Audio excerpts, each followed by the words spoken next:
తెలంగాణ ప్రజల ఆశీర్వాదంతో కేసీఆర్ ఆరోగ్యంగా ఉన్నారన్నారు మాజీ మంత్రి బీఆర్ఎస్ ఎమ్మెల్యే హరీష్ రావు.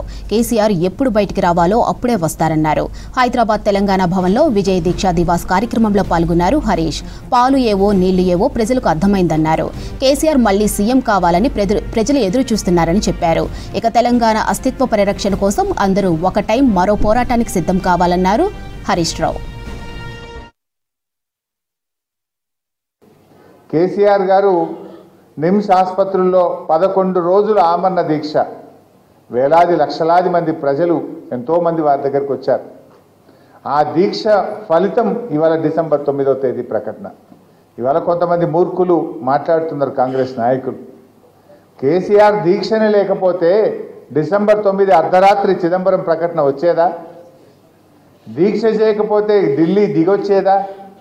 కేసీఆర్ దీక్ష ఫలితం, అమరుల త్యాగ ఫలితం నేటి తెలంగాణ రాష్ట్రం. ఇవాళ ఎవరెవరో ఏదో మాట్లాడుతుండొచ్చు, కానీ కేసీఆర్ గారు నిజంగా ఇవాళ చరిత్ర అంటూ మాట్లాడితే, తెలంగాణ ఉద్యమ చరిత్రలో మాట్లాడితే కేసీఆర్ అంటే పోరాటం, కేసీఆర్ అంటే త్యాగం.